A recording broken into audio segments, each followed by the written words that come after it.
Hi everyone. ముందు వీడియోలో చెప్పాను కదా, మా అత్తయ్య మేము మా ఊరు వచ్చాము. మా అత్తయ్య సమ్మక్కని చేసింది. తర్వాత మేము అదే రోజు పోచమ్మ దగ్గరికి వెళ్తాము అని చెప్పాను కదా.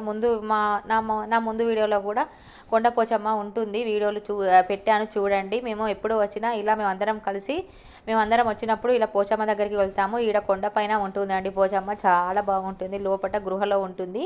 ఇలా మా అత్తయ్య బోనం గిన్నె పట్టుకొని అందులో బేసన్లో పెట్టుకుంది అండి. దాంట్లో అగరబత్తులు, కొబ్బరికాయ, పాలు, పసుపు, కుంకుమ అన్నీ ఉంటాయండి. బోనం అన్నంగా వండుకొని పట్టుకొని పోతాము. మేము కారులో వెళ్తున్నాము. మా మరిది డ్రైవింగ్ చేస్తున్నాడు. ముందు మా తోడికోడలు కూడా ఉంది. మా తోడికోడల పాప, నేను, మా చిన్నోడు, మా అత్తయ్య వెనకాల కూర్చున్నాము. మా మరిది కోడి తీసుకుంటున్నాడు. కోడి తీసుకొని పైకి మొక్కుకోవాలి కదా, వెళ్ళి మొక్కుకొని కిందికి తీసుకొచ్చి మళ్ళీ కట్ చేయడానికి ఇస్తాము. ఇలా కోడిని తీసుకొని వెళ్ళి పైకి బోనం నేనే తీసుకొని వెళ్తున్నాను. ఎందుకంటే మా అత్తయ్య చెప్పులు లేకుండా నడవలేదు, కాళ్ళ నొప్పులు, అందుకనే బోనం నేను ఎత్తుకున్నాను. ఈ వీడియో కనుక మీకు నచ్చినట్లయితే ప్లీజ్ లైక్ చేయండి. నెక్స్ట్ వీడియో కూడా వస్తుంది. ప్లీజ్ సబ్స్క్రైబ్ చేసుకోండి. Thank you for watching.